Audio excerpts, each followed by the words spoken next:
सहेंगे, नहीं सहेंगे, नहीं सहेंगे। Republican party of India जिंदाबाद, जिंदाबाद, जिंदाबाद। रिपब्लिकन पार्टी ऑफ इंडिया जिंदाबाद, जिंदाबाद,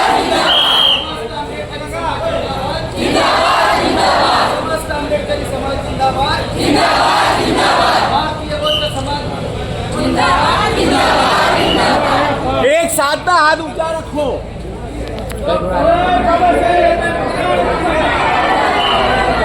गाड़ी आए थे, गाड़ी काका गाड़ी आए थे पाछળ ले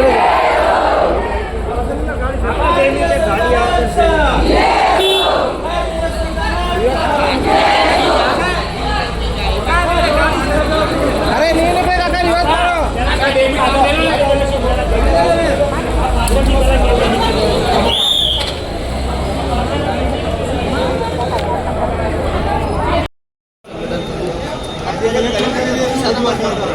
મહારાષ્ટ્રના પરભણી જિલ્લામાં ડૉક્ટર બાબા સાહેબ આંબેડકરની પ્રતિમા પાસે ભારતીય સંવિધાનની પ્રતિકૃતિની તોડફોડ કરીને અસામાજિક તત્વોએ જે ભારતીય સંવિધાનનું અપમાન કરે છે તેને પકડવા, તેનો નિષેધ કરવા અને ગુનેગારોને દેશદ્રોહની સજા થાય તે માટે Republican party of India Surat શહેર જિલ્લા અને સમસ્ત આંબેડકરી સમાજ તરફથી આજે કલેક્ટરશ્રીને આવેદનપત્ર આપવામાં કઈ જગ્યાએ આવેદન આપવામાં આવ્યા આજે કઈ જગ્યાએ આવેદન આપવામાં આવ્યું?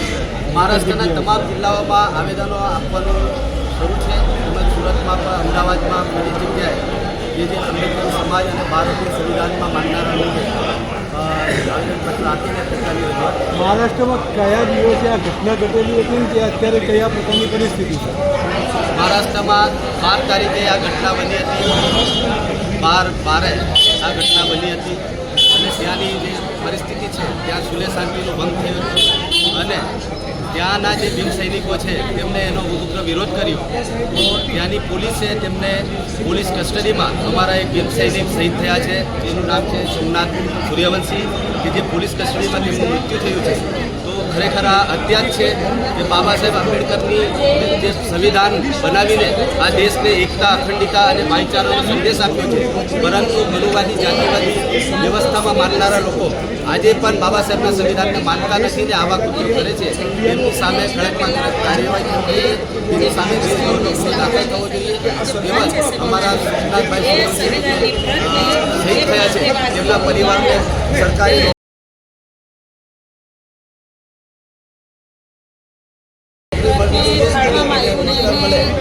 અપમાન કરવામાં આવ્યું. એના પરથી અમારા બધા આંબેડકરી સમાજ રોષે ભરાયા અને એ લોકોએ રોડ પર ઉતર્યા અને એના બદલે એમના પર પોલીસવાળાએ, પ્રશાસને લાઠીચાર્જ કર્યું અને એમને બધાને કસ્ટડી કર્યા છે અને એમના પર ખોટા આરોપો મૂક્યા છે.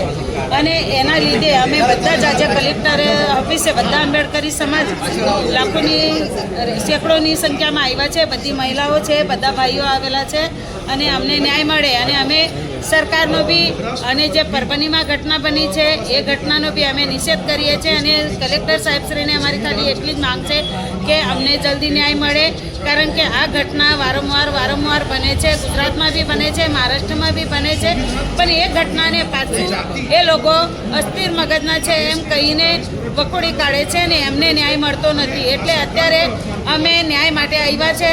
હવે જોઈએ કલેક્ટર સાહેબ અમને શું ન્યાય આપે છે એ જોવાનું રહ્યું.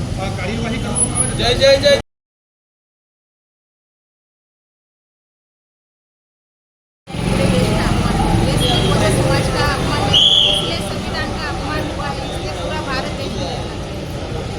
बोलना चाहती हूँ और जो मेरे सूर्यवंशी जो वीर जो जवान हुआ वो शहीद हुआ उसको न्याय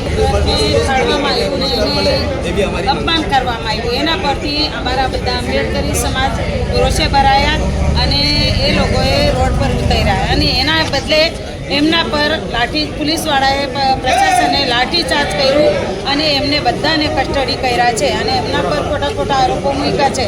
અને એના લીધે અમે બધા જ આજે કલેક્ટર ઓફિસે બધા આંબેડકરી સમાજ સેંકડોની સંખ્યામાં આવ્યા છે. બધી મહિલાઓ છે, બધા ભાઈઓ આવેલા છે અને અમને ન્યાય મળે અને અમે સરકારનો બી અને જે પરભણીમાં ઘટના બની છે એ ઘટનાનો બી અમે નિષેધ કરીએ છીએ અને કલેક્ટર સાહેબશ્રીને અમારી ખાલી એટલી જ માંગ છે કે અમને જલ્દી ન્યાય મળે, કારણ કે આ ઘટના વારંવાર બને છે. ગુજરાતમાં બી બને છે, મહારાષ્ટ્રમાં બી બને છે, પણ એ ઘટનાને પાછું એ લોકો અસ્થિર મગજના છે એમ કહીને વખોડી કાઢે છે ને એમને ન્યાય મળતો નથી. એટલે અત્યારે અમે ન્યાય માટે આવ્યા છે. હવે જોઈએ કલેક્ટર સાહેબ અમને શું ન્યાય આપે છે એ જોવાનું રહ્યું.